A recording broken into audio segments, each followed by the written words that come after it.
नमस्कार और हमारी इस खास चर्चा में स्वागत है।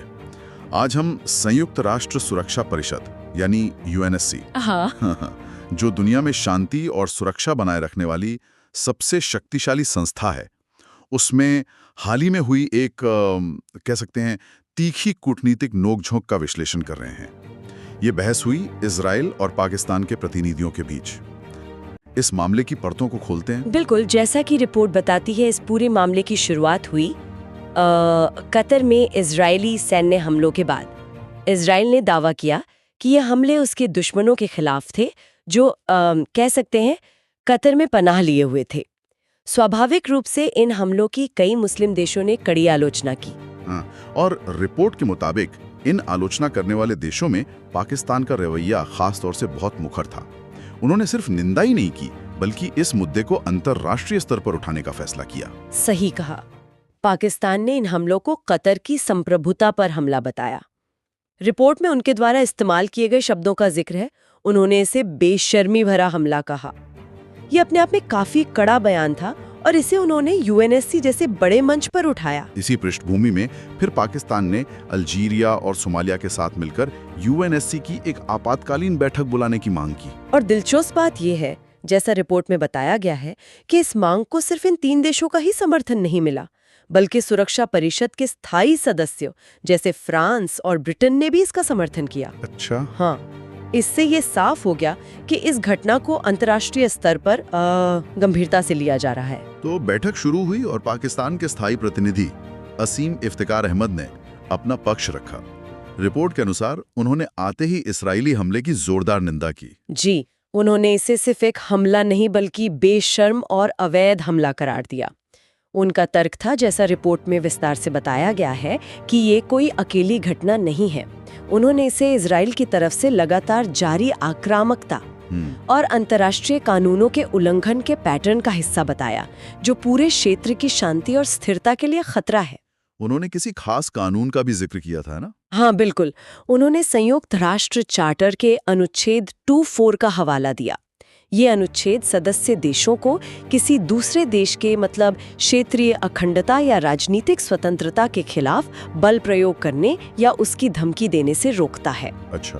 तो पाकिस्तान का आरोप था कि इजराइल ने सीधे सीधे इस बुनियादी अंतर्राष्ट्रीय कानून का उल्लंघन किया है। यहाँ तक तो पाकिस्तान का पक्ष स्पष्ट था, कतर की संप्रभुता का उल्लंघन और अंतर्राष्ट्रीय कानून की अवहेलना। लेकिन इसके बाद जो हुआ, उसने पूरी बहस का रुख ही बदल दिया।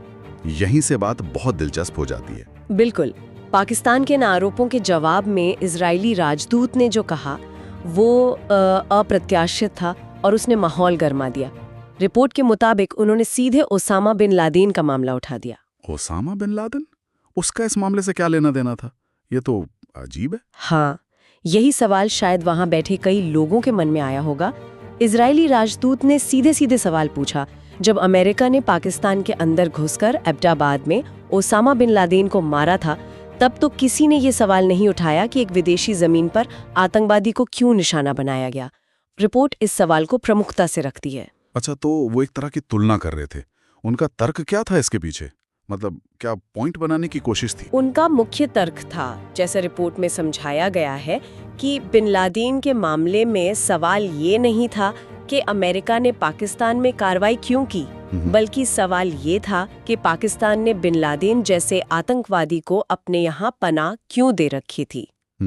और इजरायली राजदूत ने कहा कि आज भी यही सवाल पूछा जाना चाहिए, लेकिन कतर के संदर्भ में। यानी उनका इशारा हमास की तरफ था, जिनके नेताओं के कतर में होने की खबरें आती रही हैं और जिन्हें इजराइल आतंकवादी मानता है। एकदम सही, बिल्कुल। इजरायली प्रतिनिधि का कहना था कि जैसे उसामा बिन लादेन को कोई छूट नहीं मिली थी, वैसे ही हमास के नेताओं को भी कोई छूट नहीं मिल सकती, चाहे वह कहीं भी हो। रिपोर्ट बताती है कि उन्होंने बहुत स्पष्ट शब्दों में कहा कि इजराइल अपने दुश्मनों, जिन्हें वो आतंकवादी मानता है, उनके खिलाफ कार्रवाई करने से हिचकेगा नहीं।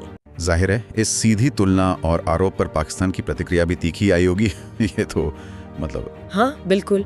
रिपोर्ट के अनुसार पाकिस्तानी राजदूत असीम इफ्तिकार अहमद ने बिन लादेन के जिक्र को सिरे से खारिज कर दिया। उन्होंने इसे हास्यास्पद यानी रिडिकुलस बताया और कहा कि कतर पर हुए हमले के संदर्भ में ऐसी तुलना करना अस्वीकार्य है। पूरी तरह अस्वीकार्य। इसके बाद इजरायली प्रतिनिधि ने क्या कहा? क्या वो अपनी बात पर अड़े रहे या थोड़ा पीछे हटे?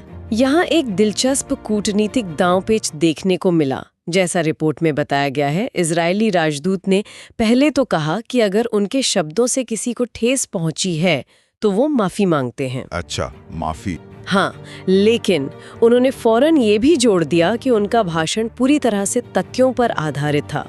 तो एक तरह से माफी का इशारा भी किया, लेकिन अपनी बात से पीछे भी नहीं हटे। अब वो तथ्य क्या थे जिन पर वो जोर दे रहे थे? फिर से वही बिन लादेन वाला? हाँ, उन्होंने फिर से बिन लादेन का जिक्र किया। रिपोर्ट इसे पाकिस्तान को आईना दिखाना कहती है एक तरह से।